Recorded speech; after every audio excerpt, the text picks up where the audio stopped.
अस्सलामुअलैकुम नाजरीन हजरात, वीडियो को लाइक करें, चैनल को सब्सक्राइब करें और बेल आइकन को भी दबा दें ताकि आपको हमारी आने वाली वीडियो की नोटिफिकेशन मिले। के दीवानों, एक जवान अल्लाह के रसूल अलैहिस्सलाम की बारगाह में आता है, अर्ज करता है या रसूल अल्लाह, मैं सदका बहुत देता हूँ, यानी ज़कात बहुत देता हूँ, पांचों वक्त की नमाजें भी पढ़ता हूँ, माह रमजान के रोजे भी रखता हूँ, हज भी मैंने कर लिया है, या रसूल अल्लाह मेरे बारे में क्या हुक्म है? अल्लाह के रसूल फरमाते हैं अगर तू माँ बाप को नाराज नहीं करता तो तू अंबिया, सिद्दीकीन, शुहदा के साथ जन्नत में इस तरह रहेगा जैसे ये दो उंगलियां करीब है।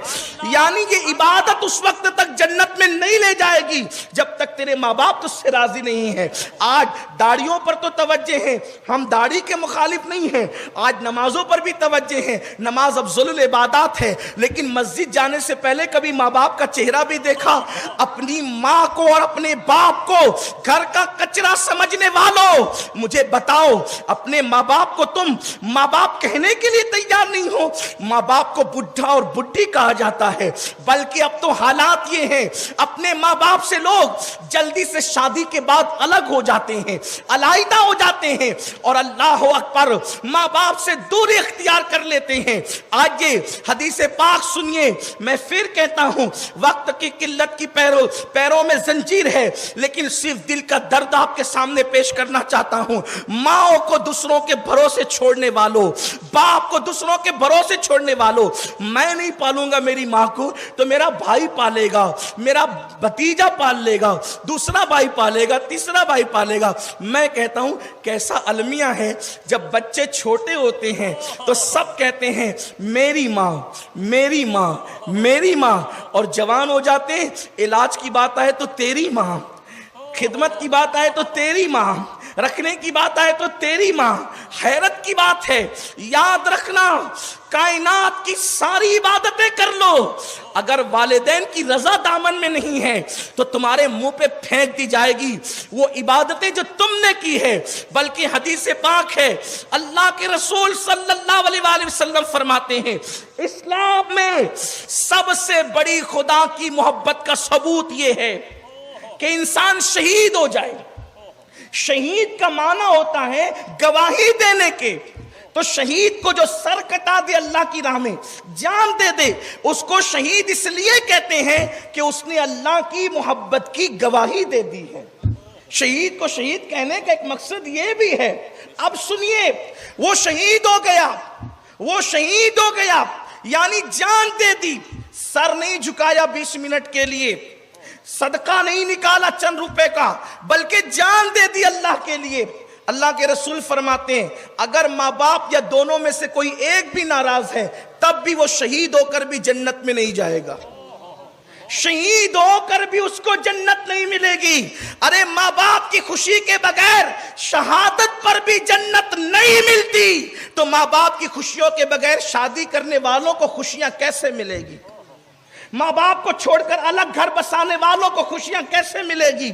कहां है आज के मेरे जवान और आजकल की खवातीन भी, नौजवान लड़कियां भी घर में 6 महीना 4 महीना रहती है और फिर कहती है अगर आपको मेरे साथ रहना है तो तुम्हारे माँ बाप के साथ में रहना नहीं चाहती, और फिर वो जोरू का गुलाम अपनी बीवी की खातिर अपने माँ बाप को छोड़ देता है।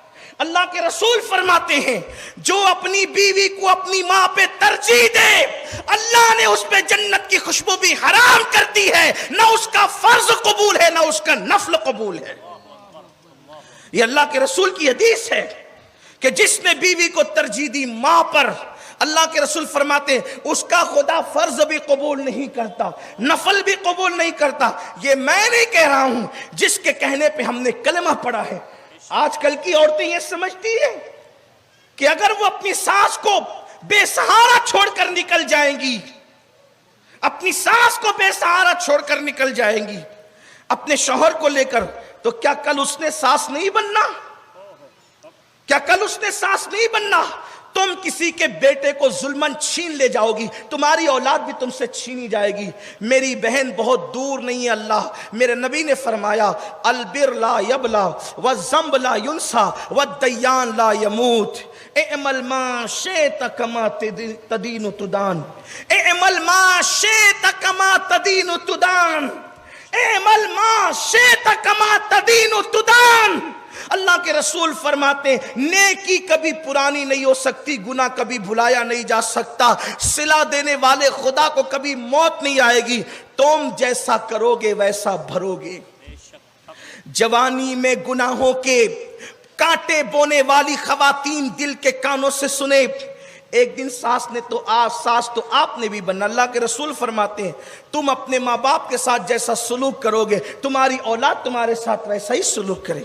अगर तुम चाहते हो कि तुम्हारी औलाद तुम्हारे साथ अच्छा सलूक करे, हदीस पाक है, अल्लाह के रसूल फरमाते हैं सल्लल्लाहु अलैहि वसल्लम, आका इरशाद फरमाते हैं कि जो माँ बाप के साथ अच्छा सलूक करता है अल्लाह उसको ऐसी औलाद देता है जो उससे ज्यादा अच्छा सलूक उसके साथ करती है।